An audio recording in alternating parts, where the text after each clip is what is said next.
অনেক মানুষ মনে করে যদি কোনো আধ্যাত্মিক ব্যক্তি তাদের জন্য প্রার্থনা করে তাহলে তারা ঈশ্বরের সঙ্গে দেখা করতে পারে।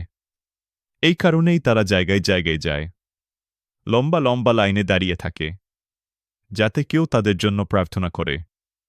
কিছু মানুষ এটাও বিশ্বাস করে যে ধর্মীয় আচার অনুষ্ঠানের মাধ্যমে তারা ঈশ্বরের সঙ্গে দেখা করতে পারে। কিন্তু যখন তারা সেই অলৌকিক ঘটনা পায় না যেটা তারা আশা করে, তখন তারা হতাশ হয়ে পড়ে। তারপর যদি তারা শুনে যে কোথাও অন্য জায়গায় কোনো অলৌকিক ঘটনা ঘটেছে, তাহলে তারা আবার সেখানে দৌড়ে যায়।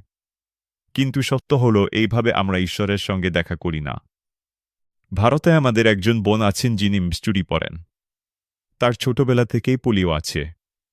তিনি হাঁটতে পারেন না এবং তার পা ও কোমরে অনেক ব্যথা থাকে। একদিন আমার তার সাথে ভিডিও কলে কথা হয়েছিল। তার বাবা একজন অবসরপ্রাপ্ত পুলিশ কর্মকর্তা এবং তিনি বলেছিলেন যে তিনি মাঝে মাঝে বাইবেল পড়েন। তখন আমি তাকে একটি প্রশ্ন করেছিলাম, আমরা কিভাবে ঈশ্বরের সঙ্গে দেখা করতে পারি? আমরা শুধু এই কারণে ঈশ্বরের সঙ্গে দেখা করি না যে কেউ আমাদের জন্য প্রার্থনা করেছে। আমরা ধর্মীয় আচার অনুষ্ঠানের মাধ্যমেও ঈশ্বরের সঙ্গে দেখা করি না। আমরা ঈশ্বরের সঙ্গে তখনই দেখা করি যখন আমরা তার বাক্যের উপর বিশ্বাস করি এবং তা মেনে চলি। বিশ্বাসের প্রথম অর্থ হল এটা মানা যে ঈশ্বর সত্যি আছেন। কিন্তু তার থেকেও গুরুত্বপূর্ণ হল তার প্রতিশ্রুতিগুলোর উপর বিশ্বাস রাখা।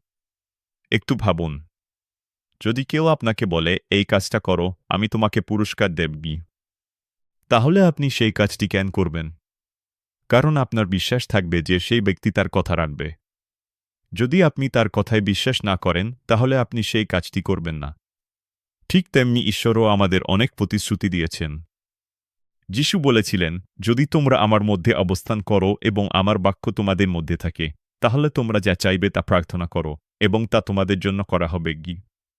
যোহন 15:7। তিনি আরও বলেছিলেন, দাও, তাহলে তোমাদেরও দেওয়া হবে।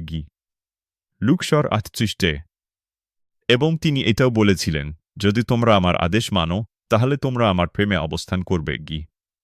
যোহন 15:10।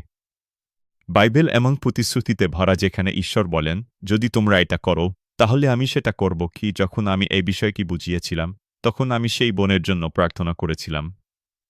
এরপর তিনি বললেন, পাস্তর, আমার পা এবং কোমরের ব্যথা চলে গেছে। ঈশ্বর তার সঙ্গে দেখা করেছিলেন। তিনি শিখেছিলেন কিভাবে ঈশ্বরের সঙ্গে দেখা করতে হয়, তার বাক্যের উপর বিশ্বাস রেখে এবং তা মেনে চলার মাধ্যমে। দয়া করে তার জন্য প্রার্থনা করুন। প্রার্থনা করুন যেন কষ্টের সময়েও তার বিশ্বাস নড়বড়ে না হয়। সে যেন নিয়মিত ঈশ্বরের বাক্য শেখে, তা মেনে চলে এবং প্রার্থনা করে যায়। আপনিও যদি ঈশ্বরের বাক্য গভীরভাবে শিখতে চান, তাহলে মিস্টুরি কমে গিয়ে ঈশ্বরের বাক্য পড়ুন। ঈশ্বরের বাক্য অনেক ভাষায় উপলব্ধ যাতে সারা বিশ্বের মানুষ তা পড়তে এবং শুনতে পারে। যখন আমরা ঈশ্বরের বাক্যকে জানি, তার উপর বিশ্বাস করি এবং তা মেনে চলি, তখন আমরা ঈশ্বরের সঙ্গে দেখা করি এবং তার কাজকে আমাদের জীবনে অনুভব করি।